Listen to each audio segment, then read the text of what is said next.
Okay, hello everybody. Welcome to Karina Lenta Mentorship. And in this video, we're just going to do another Velocity Banking review. But before we get started, I just want to show something that I thought was really interesting. There's a news story that popped up in my feed, and I'll probably react to this in another video about how some with six-figure incomes are struggling with food insecurity. That's really interesting, right? So remember back in the day when if you made $100,000 or more, they'll be like, "Oh, you made it." Now it's like you might be struggling with food. You might be, right? Kind of sad. And I honestly think there's two reasons, main reasons why you'd be struggling even with the six-figure income. Number one is that you live in a high cost area, very high cost, like San Francisco, New York City, Los Angeles. And I think the second one is you got too much debt because the banks know when you don't have debt and when you don't need money. And so when they see you with your sweet six-figure income, that's when they start to send you the mailers, right? And then they want you to get into debt. Okay, and we'll talk about that a little bit later in the video. But yeah, so here's the thing: if we pay off our debt, we're gonna live like royalty. I don't know if you knew that or not. And really, getting rid of your debt is the difference between you living like royalty versus you probably struggling with food insecurity, unfortunately. Okay, so let's go ahead and get started. So, what is velocity banking? All it is a debt payoff strategy where you throw all of your money into debt with the help of something called a line of credit. So, what we're going to do is we're going to demonstrate with the same income how we redirect the flow of money so that we can achieve our outcome, our desired outcome of just being debt free, and make it really simple and easy, right? And so you see here there's the average American and velocity banking. So the cool thing is we don't have to make more money. Now, we do have to make money because velocity banking is a debt payoff strategy. That's really what it's for. So when you do a budget, you have to list every single debt that you have. So four credit cards, um, three loans, auto, student, mortgage. So that's a lot of debt that we have to account for. And how many debts do I have? I'm trying to think. I probably have 20. I probably have more than 30 credit cards. I think. I don't know for sure, but I can show you my credit cards and limits and all that. But and then in the last line, right? This is our food, gas, insurance, right? This is the last line, okay? That where we clump up our expenses that are not debt. So we're going to focus on all of our debt and debt payments and the expense breakdown, and anything that's not debt, we just kind of clump into here and we'll say average, oh, okay, $2,000 a month, right?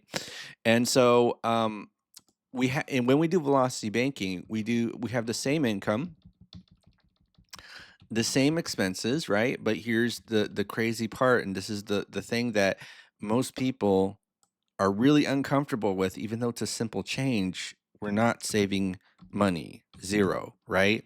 So zero. So if you just kind of do a comparison with the average American, like, hey, what do you think is better, saving one penny or saving $0, nothing at all? Most people, I think, would actually say saving one penny is better. Okay, saving one penny is better, and I'm just going to show you that if most people, your average person, looked at my checking account, they'd actually be mistaken in thinking that I'd be struggling. Right, so it's like, "Ooh, you got money, kid, but you got nothing in there anymore." Right, it just all went out. It's like it all went out into my debt.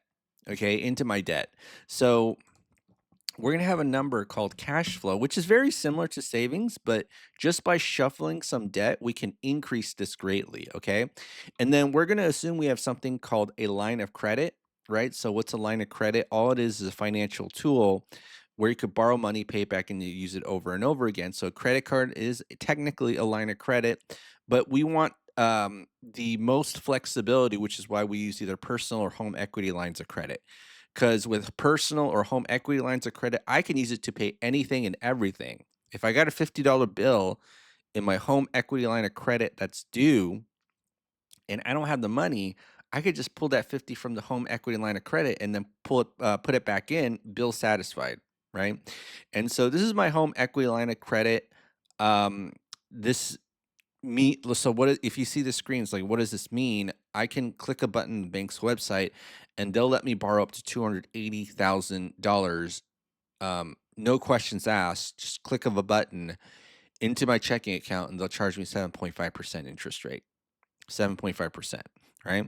And so these are my lines of credit, right? So I got a ton of them. Home equity 280 here. I got a bunch of credit cards. I got personal lines of credit. I got it all. I get it all. And I have over $594,000. Let me dramatically zoom in here. $594,000 in lines of credit. 594,000. And so here's the secret to getting credit. I'm going to tell you the secret. Banks don't lend money to people who need it. That's the ultimate secret to getting credit. They don't lend money to people who need it. And so, a lot of times that people ask, well, how do you get a line of credit? And I just told them that, and they just ignore it because they don't want to understand what the bank is looking for, right? But the bank does not lend money to people who need it. And so if you're in this situation right here, and you need money, you're screwed, right? There's probably one or two exceptions I can think of, but if you need a line of credit and they see, ooh, you only got a penny left over, hard times, right?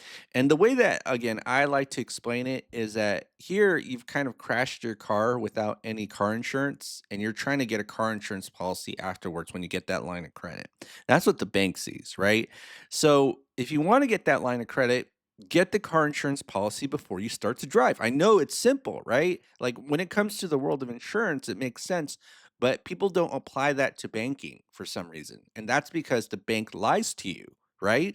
Every time you see their commercials in their marketing, they're telling you they're going to be there for you when you need them, which is not true. Banks don't lend money to people who need it, right? But what if you did have a line of credit? $90,000 limit at 8%. And what if we started shuffling some debt so that we can increase this cash flow number? So, how do we figure out which debts we can pay off? Well, it's relatively easy, right? It's relatively easy. Okay. And we have this thing called the cash flow index, right? All it is a formula of the balance divided by the monthly payment. And so let me just do this right here. 5,000 divided by 175. This one is 30,000 divided by 950. This one is 31,000 divided by 107.5. And then this one is 22,000 divided by 770. And then with these loans, I kind of had it auto calculated here. So let me go ahead and copy and paste these, right? So basically, what does this mean? It's like a debt ranking system. The lower the number, you want to pay it off quicker. So we're going to take these low ones below 50, move them into the line of credit. And what does it mean? Well, if it's a low number, you get a lot of bang for your buck for paying off that loan. Where if it's a really high number, like a 30-year mortgage, you don't really get that much bang for your buck. 200, you have to pay 220,000 to get $903 back in your cash flow. Whereas you could pay 31 grand to get even more than 1,007, right? And so what we're going to do is take these, move them into the line of credit. So 5, 30, 31, 22. And this is going to be 88,000. Okay, 88,000. So if we move 88,000 into the line of credit, this is what's going to happen. Okay. Again, we're just shuffling debt. We're not getting rid of it yet. But just by shuffling the debt, guess what happens to these payments? 0, 0, 0, 0. See that? So this is why, just by simply not saving money, you literally went from a penny to $2,902 of 51 cents of our what we call cash flow, right? And then the last step is we put the entire paycheck into that line of credit, right? The entire $6,681 into here, and that does two things. Number one, it satisfies the minimum monthly payment, so good deal, right? Like you just put your entire paycheck in, and you don't really care about that payment anymore. Second thing is that it minimizes the interest because when you put your entire paycheck in, the interest is calculated based on the average daily balance. And then when you need the money, you just simply take it out. And then every single month, the balance will go down by $2,202.51. Okay. So I know this is very hard for people to understand because this number right here, where is it found in your checking account? Right? It's not. In fact, that number is actually the difference between the first statement and the previous statement, right? And so that's not a number that the bank really emphasizes, except maybe when you get into your statement PDF or whatever. But when you actually log into your bank's website, they're just telling you this, and it's like, hey, you should measure your self worth based on what this number is, right? Um, and I know you're probably all looking at this, right? It's like, whoa, all right. Okay, so let's go ahead and simulate, right, what we're gonna do. And we're gonna take the previous month's balance, previous month's interest minus the cash flow, which is 2902.51. And then what we're gonna do is take the average daily balance, multiply it by the interest rate, and then divide it by 12, right? And then so now what we're gonna do is copy and paste, copy and paste, copy and paste. And whoa, look how easy that was, right? I just copy and paste the formulas, and then we see that, probably a little bit less than 3 months or 3 years, we're good. 34 months. Beautiful. All right. So now all I got to do is just do this 34 months. And then 88K. And just by simply paying off the credit cards, we still live like kings, queens, royalty. Easy. Your life is easy when you're debt free. So this is so much easier on day one than it is from here, right? You could probably feel that too. All right. So let's go ahead and now figure out what to do with these loans. Okay. So let me go here. And then luckily I got this loan calculator right here. All right. So now we got the auto, student, and the mortgage. Okay. And so now, all right. So we got these three loans, and then we got the loan right here, this loan right here. So what I'm going to do is, again, based on that cash flow index, like a ranking system, move it to the line of credit. But you take a look here. This one is actually the highest interest rate out of all the three loans. Okay. This one is the second, but we're going to move this one because we pay 11 grand for the 459.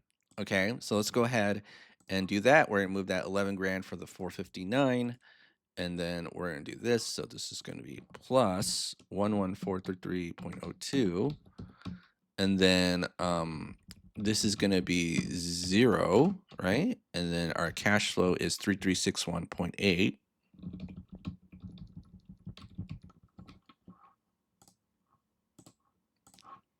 Minus 3361.8. All right, so now 38 months.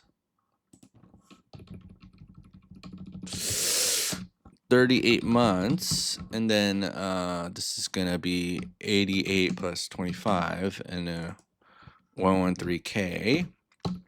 And then now let's go to 38 months. So this is going to be 0, 38, 38. Let's move this 26 grand loan into the line of credit. And this is going to be the student loan. All right, so let's go ahead and do that. So this is going to be plus 26592.37. And then, all right, so now this is going to be 0. We get an extra $415 back in the cash flow. Almost at 4 grand. Okay, almost at 4 grand. And so let's go ahead and do this. And then this is going to be 3777.25. All right. So now this is 45 months. Okay, 45 months.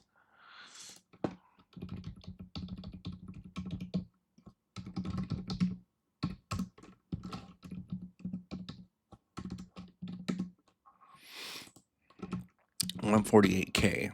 Okay, so now this is going to be the mortgage at 220. So this is going to be 45 months, 0, 45, and then we see that the current balance of the loan the mortgage is 201,000. Now here's the thing you might see on the internet. Hey, mortgage bad, line of credit good. I'm going to tell you something. That line of thinking has made people regret getting or moving their loan into a line of credit, especially when it comes to a 30-year mortgage. You don't want to overpay, right? You don't want to overpay unless like especially like 2 to 3 times more than you have to, but it's what happens a lot when you move a 30-year mortgage, especially if there's an interest rate difference. Now, if there's no interest rate difference or it's very similar, not a big deal. But when you're going from 2.8 to 8% and it's a 30-year mortgage, aka a really high cash flow index, meaning you don't get that much bang for your buck for moving the loan into the line of credit, you got to be a little bit careful. Gotta be a little bit careful. It's where people get screwed. In fact, one of the most popular videos I do have is, demystifying the first lien HELOC and kind of debunking it.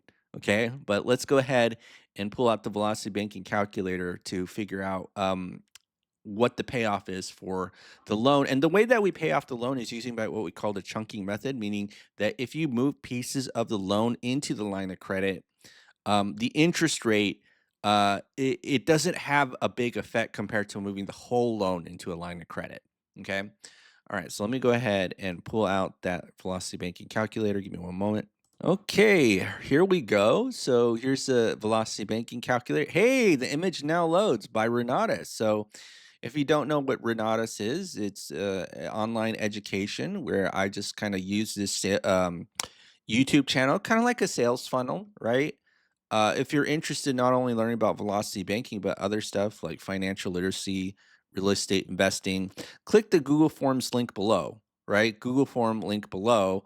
And then, if you want to buy, you give me the money. Let me, before I actually complete this, right, or talk about all this, most people, this is what I've noticed, and I've worked with all types of demographics, have a very hard time paying other people. Like, because it's like a dog eat dog scarcity mentality. And then, like, I don't know if you ever heard of like the 50K client versus the $500 client meme. In fact, let me actually just pull it out. Give me one second. Um, 50K client versus 500 client. You ever hear about this one? Right? Um, $500 client versus $50,000 client. Let me pull it up. Give me one moment. Yeah, it's this one right here. Folks, I want to tell you a cheat code that you probably are not going to like hearing. Um, when you try to save poor people, you're going to get a lot of this. Now, I'm not saying that that's a bad thing. I'm just saying that's the reality, right? Just like an insurance company, they have all the statistics and the actuary to figure out the probability an event is going to happen. Okay. So if you're a $500 client and that's all the most you're willing to spend, it's kind of like you're going in an uphill battle. Whereas if you deal with people with lots of money, um, you just kind of get that. Now I'm kind of like becoming that nowadays, right? That's how I know I'm kind of making it. And so, what's my point is that I don't even know what my point is, to be honest. Oh, actually, pay me lots of money. That's my point. So education will cost money. A lot of people are like, well, can I get this for free? The answer is no. And if you do get it for free, I guarantee you won't appreciate it. Right? People who pay attention. That's how it is. And the more you pay, the more you pay attention. I know you won't like hearing that, just like you won't like hearing banks don't lend money to people who need it. But it's kind of like a hard dose of reality that the adult figures in life should have taught you, but they never did because they themselves had no idea what they're doing. Right. I know I'm kind of going a little bit probably more too deep than I wanted to, because all I wanted to go here was just figure out the debt payoff. Oh, 12 grand of interest, not bad. Anyways, so let's go ahead and demonstrate the difference between a small chunk, $7,000, versus moving the entire thing into the line of credit. And we see if we move the entire thing into the line of credit, we pay 39 grand rather than 12 grand, right? And here's the crazy part: 30% credit card, small chunks will be an 8% first lien HELOC. Yeah. And people preach the first lien HELOC on the internets. All right, well, that's it for today, folks. So let's go ahead and finish this off. So 45 divided by 12 plus 4, That's going to be 7.75 years, and we are debt free. Debt free. And you know how, like, in those velocity banking advertisements, like, be mortgage free 7 to 10 years. And, to be honest, we're 7 years not mortgage free, debt free, right? So, the mortgage was paid off in about 4 years. And then we paid all of our debt relatively quickly. Pretty easy. Okay. So $346,000 debt free. And the goat, what is this? The bear? I don't even know what this is. The moo. Oh, yeah. All right. Well, at least I can explain what this one means because I'm kind of forgetting what these are about. But I am the greatest of all time, according to ChatGPT. See the goat right here, greatest of all time because paid off my mortgage in 2 years and 9 months. And let me go ahead and let you stare at that. So, I get a lot of onlookers, people who stare at the channel but don't comment. I know some of you comment, right? And, but a lot of people don't. A lot of people don't. It's crazy because, like, people watch it and then I call it a term velocity banking poker face where people are just like looking and obsessed with these videos and then you know, like, I don't even know what I'm talking about. Anyways, yeah, mortgage paid off in 2 years and 9 months. So let me just kind of end with that. That's why I'm the GOAT of greatest of all time, according to ChatGPT. All right. Well, have a great day, folks, and I'll see you all on the next video. This is Creating Lifetime Mentorship.